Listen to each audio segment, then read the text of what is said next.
Hey there! This video is presented in an audiobook format. Sit back, relax, and enjoy.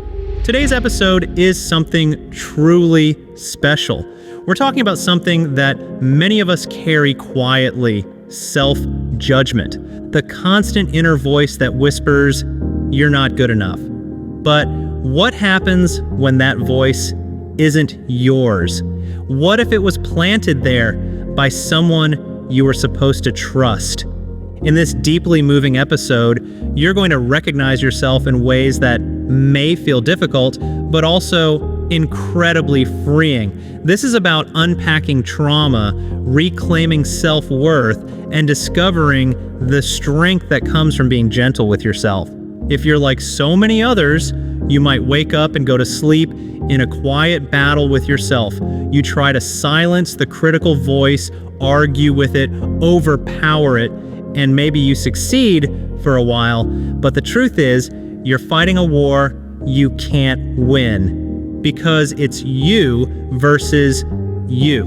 Let me ask, when those critical thoughts come up, what do? You fight, right? You say, "No, I'm better than that." You push back. But what if I told you fighting yourself will never give you peace? No one wins. You just lose energy, time, and hope. Maybe you felt this way for as long as you can remember, like you weren't good enough, like you had to prove your worth. You tried to be accepted, but at the first sign of rejection, you pulled away. And now you might look back and think, maybe I just didn't try hard enough. But here's the truth. You accepted rejection too easily. You internalized it. Instead of saying, "I belong," you said, "I guess I don't." That wasn't weakness. That was a defense. And you probably learned it early from someone who was supposed to love you. So let's ask a hard question. When did you learn that you're not worth being treated with kindness? Think back to growing up. Were there rules that only applied to you? Were there moments you were silenced, ignored, made to feel less than human? Maybe you had to earn affection. Maybe you were told your opinions weren't your own. Maybe someone looked you in the eye and said, "You're wrong, and I don't want to hear it." If that happened, then of course you don't know how to be kind to yourself now. Of course your inner voice doesn't believe you're enough. You were taught that. But here's the wild part. You do know how to treat people like they matter. Look at how you treat your kids, your friends, your partner. You show up with patience. You give them space. You offer comfort. When your child cries, you don't give them a plan to stop. You say, "It's going to be okay. I've got you." But when you feel like crying, what do you say? Probably, "You need to stop. Get it together. This is ridiculous." Can you hear the difference?